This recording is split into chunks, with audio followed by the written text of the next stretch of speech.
the brick off, and no, these are not legitimate Digital Circus products.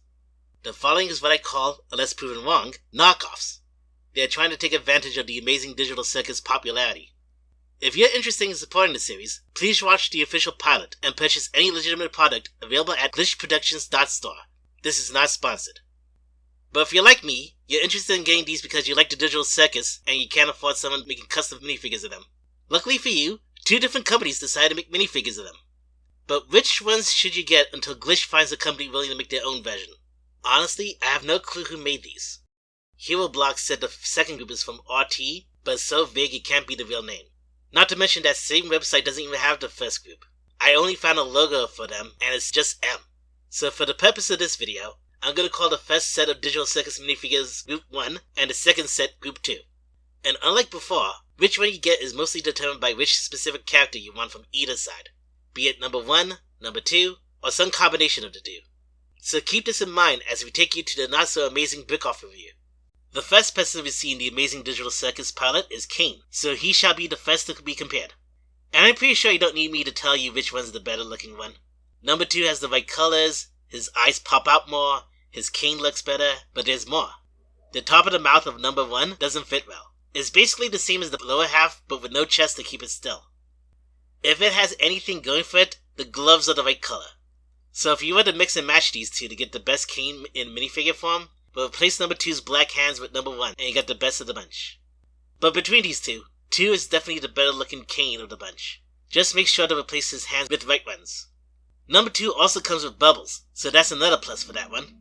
Next up is Gangle, and each one has their own unique take on her. Number 1 uses a droid body and legs with 3 skeleton arms, 2 for the arms proper and 1 to hold the mask. This can give her a bent over look that you see in all the time. Number 2 uses a skeleton body with elongated legs and a mask you can put on like a normal headpiece. Honestly, both have their advantages and disadvantages. I like how number 1 can match Gangle's stance and the mask is bigger, but I like number 2's shape better. One thing I should mention is number 2 also comes with a spare head. It also comes with 2 pieces to make it holdable for a minifigure hand, but if you don't use it, it's a cool alternate head for something else. You can use those 2 pieces on number 2's head if you like number 1's body more. Zooble is the third one introduced, and they again went with their own approaches. Number 1 has the head being brick-built. I think that's pretty neat, especially since I don't think number 1 can make molded heads. But since number 2 can make molded heads, it does look a lot better. Not to mention better printing overall. Number 2 does have flaws though. It gave me 2 yellow hands when one of them should be red. The non-printed leg piece should be a darker color, and the printed leg piece is a little loose. Swing it a bit and it moves on its own. It stops when it reaches a certain point.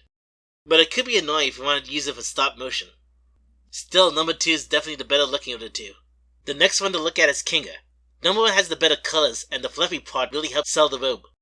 But unlike Zooble's, the brick build does not look good. And that's not even pointing out the bottom part of the robe is 2 bricks instead of a robe piece like number 2 has. In fact, the only problem number 2 has is its color. You can give the number 2 Kingler number 1's fluffy piece and it would help make it look even better. My favorite character of the Digital Circus is next, Ragatha. They both use the same skirt piece for her dress, so it really comes down to color and prints. Number 1 has the better colored dress, but number 2 has the better face print and more accurate hairpiece. But inaccuracy is the least of number 1's hairpiece problem. If you put the hairpiece on, don't expect it to fit.